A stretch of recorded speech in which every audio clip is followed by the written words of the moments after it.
İbn Abbas radıyallahu anhuma Resulullah sallallahu aleyhi ve sellemin Miraç'la ilgili bir hatırasını naklediyor. Buyurmuş ki aleyhisselam Efendimiz, Miraç'ta iken Allah-u Teala'nın onu Miraç'a götürdüğü, cenneti, cehennemi ve bizim ancak kıyamet günü göreceğimiz şeylerin ön yapısını, ona her şeyi gösterdi. İyi insanların, kötü insanların akıbetini gösterdiği yerden söz ediyor. Buyurmuş ki aleyhisselam Efendimiz, göklerde Cebrail beni dolaştırırken çok hoş bir koku geldi burnuma. Mis gibi bir koku. Dedim ki Cebrail, bu ne kokusudur? Cennetten mi geliyor? Bu ne kokusudur? Demiş ki Cebrail aleyhisselam, bu Firavun'un kuaförü olan kadının yanık kokusudur demiş. Binlerce sene sonra. Nedir Cebrail demiş, bu nasıl, kimdir bu kadın? Ben Allah'a Miraç için geliyorum. Cennette bana bir koku geliyor. Bu cennetin ırmaklarından, bahçelerinden mi geliyor diyorum. Bir kadının yanık kokusu diyorsun. Cebrail aleyhisselam bana bir mesele anlattı diyor. Bu kadın Firavun'un kızının ya da Firavun'un karısının kimse saçlarını tarıyor. Tararken tarak elinden düşmüş. Hani eyvah düştü diyoruz ya biz. O kadın da hem saç tarıyor, eğilmiş, Bismillah diyerek tarağı yerinden almış. Firavun'un kızı da nedir o Bismillah dediğin demiş. Kimin adıyla başlıyorsun? Babamdan başka Allah mı var demiş. Kadın da elbette kızım demiş. Benim, senin ve senin babanın da Allah'ı var demiş. Bırak beni tarama o zaman demiş. Gitmiş babasına. Baba demiş, bu senden başka Allah biliyor demiş. Hadisi şerif söylüyorum. Bağdat hikayesi değil. İbn Abbas hadisinden söz ediyor.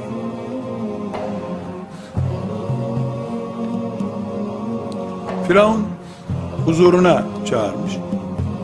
Kadına demiş ki doğru mu demiş, benden başka Allah mı var demiş. Var tabi demiş, senin de Allah'ın var demiş. Demek öyle, böyle demiş. Emir buyurmuş Firavun. Efendimiz sallallahu aleyhi ve sellemin tarifine göre büyük bir bakır kazanı yağ doldurmuş. Kaynatın bunu demiş. Bahçede fokur fokur yağ kaynayınca, kadının 3-4 tane çocuğu var. Çocuklarıyla beraber kadını kazanın başına getirmişler. Ya şu Allah sözünden vazgeçersin demiş. Ya bu Allah sözünden vazgeçersin, ya da bu çocuklarını sırayla atacağım. Sonra da seni atacağım bu kazana demiş. Bir film sahnesi tasvir etmiyorum kardeşler. Peygamberin sözü sallallahu aleyhi ve sellem. Ahmet bin Hanbel'in Müsned'inde hadis olarak, diğer hadis kitaplarında da zikredilen bir hadis naklediyorum. Sahih bir hadis okuyorum. Kadın Firavun'dan, ki yapıp yapmayacağını herkes biliyor. Eşi benzeri yok gavurlukta çünkü. Ben ilahım diyor. Buralar benim ilah olduğum yerler diyor. Kadın demiş ki, sen beni yakma diye sözümü geri almam demiş. Ama bu sarayda yıllardır hizmet ediyorum. Bir ricada bulunursan, onu da kabul edersen memnun olurum demiş. Ne rica ediyorsun demiş. Bizi tek tek atacaksın ya demiş bu ateşe. Bu kaynayan yağ kazanına. Atacağım demiş. Sonra senden rica ediyorum demiş. hepimizin kemiklerini bir torbaya koyup bizi bir mezara koy, yavrularımdan ayrılmayayım demiş. Sen bizi yakacaksın ama Rabbim bizi birleştirecek demiş. Sen bizim bir torbaya koy kemiklerimizi, o kadarını yaparım, merak etme demiş. İbrahim Aleyhisselam'ın mancınıktan ateşe düşerkenki pozisyonunun aynısı şu kuaförün pozisyonu. Kadın yanacak, kavrulacak. Fesubhanallah, derdine bak, aynı mezara gömülecekmiş çocuklarıyla. Ya affedersin, işte biz onu kastetmemiştik aslında. Laikliğe aykırı bir şey olduğunu kastetmemiştik. Biz de bu vatanın layık evlatlarıyız filan deseydi kurtulmuştu. Bir özür bekleniyordu ondan zaten. Ben laikliği kastetmedim. Olur mu öyle şey? Kastım şuydu buydu deyip şöyle güzel bir de avukat tutabilirdi kendine. Kadının derdi o değil de ayrı ayrı mezarlara koyma, şehit yavrularımdan ayrılmayayım diyor. Tek tek önce büyük çocuğundan başlayarak kazanın içine atmış, hamsi kızartır gibi kızartmış çocuklarını. Son Efendimiz buyuruyor ki sallallahu aleyhi ve sellem, en son emzikli çocuğuna sıra gelmiş. Çocuk kucağında emzikli çocuğu. Çocukla beraber atılacağını anlayınca hafif irkilmiş kadın.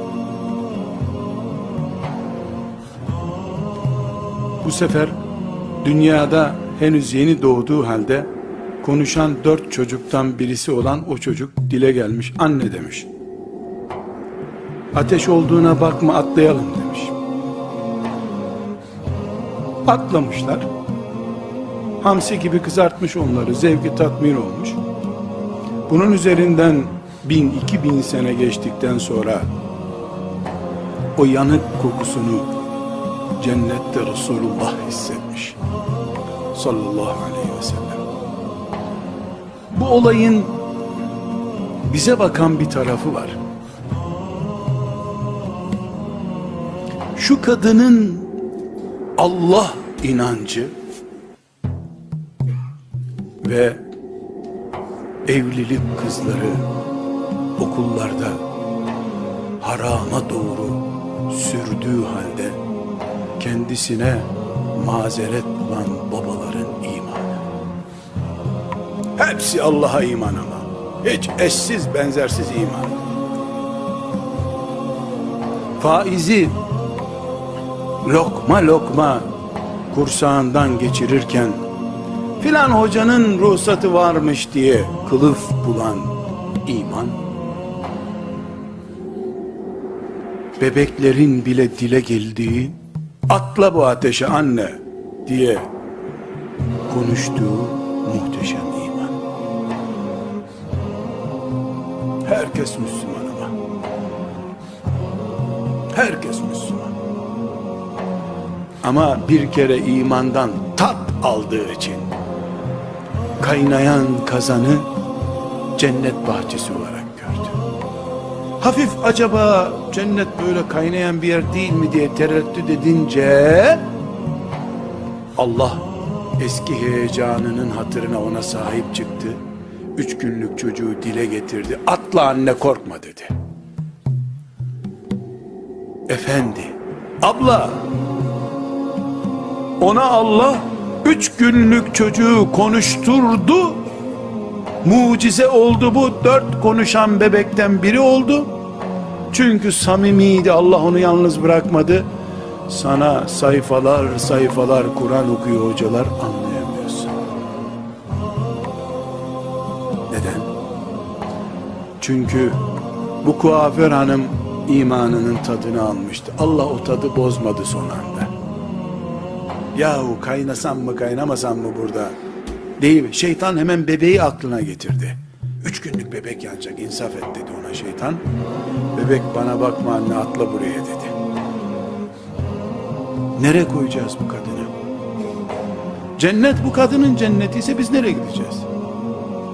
Yok hep cümbür cemaat herkes cennette olacaksa Allah'ın adaleti nasıl tecelli